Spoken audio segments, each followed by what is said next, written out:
Our other Leslie is returned, our travel lady. Great to see you. We haven't been around for a while because you've been hopscotching around the continent. I have. You were doing one of those popular and just seems to be trending and gaining more ground, river cruises. River cruises, and particularly the one I did was the Tulip Time river cruise. Now this is in the Netherlands and it takes place only really once a year for the month of April basically. So it's a bit hit and miss. You never really know when you're going to hit the tulips or not, and it was particularly cold when I was over there and I thought I can handle this, I'm a Calgarian. Well, it was much colder than Calgary gets. Just the wet, that moist cold that cuts through your Gore-Tex or whatever you try and put on. Exactly. But in terms of what you see there this time of year, this is different because it's a small amount of people on a boat for one. Yeah. And then you actually dipped into Brussels as well. You started in Amsterdam? Started in Amsterdam and came back to Amsterdam with side trips into Bruges and Ghent in Belgium.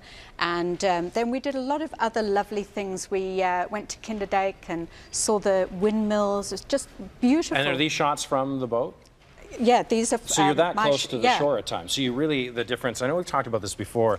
Now this is something that where Amma Waterways I was on, they're trying to make a difference to stand out. They have a speciality restaurant at the back of the ship that only holds about 25 people or so.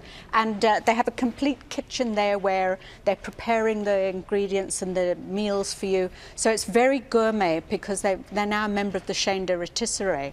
They've also, on their new riverboats now, they're offering what they call the double veranda.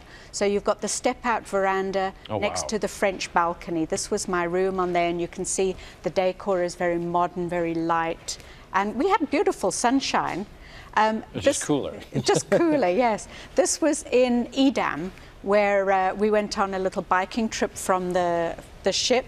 I was a bit rusty to begin with, I must admit, but it was great fun. We cycled along the dikes and enjoyed that. Always great to come back to your cabin. What I really liked as well is there's free Wi-Fi, and you have this infotainment center there with a keyboard, and you can go in and check your email. And for someone like me who travels and I'm always working, it's really important.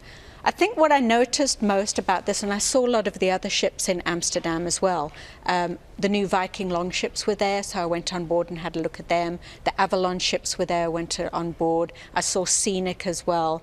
Everybody's trying to have something special that makes them stand out. So you really have to choose what's good for you. If you're a foodie, Amma Waterways with 8 chefs on board, goodness me, don't go on this ship and think you can diet.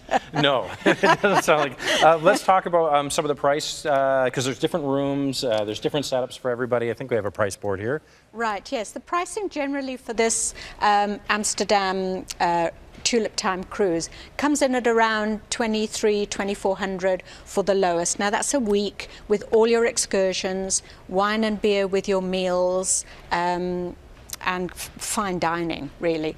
It's in one of the lower cabins, so you need to understand how those work. I've sailed in them, and they're fine, but if you want to treat yourself, and go up a level, yes, and really appreciate the scenery. Well, it sounds beautiful. Great to have you back. Thank you so much. Of course, if you want to book this trip or any trip, there are Leslie's contact numbers, phone number. You can also go to travellady.ca. Much more still ahead here on the Morning News as we sit here at 8:27. Stick around.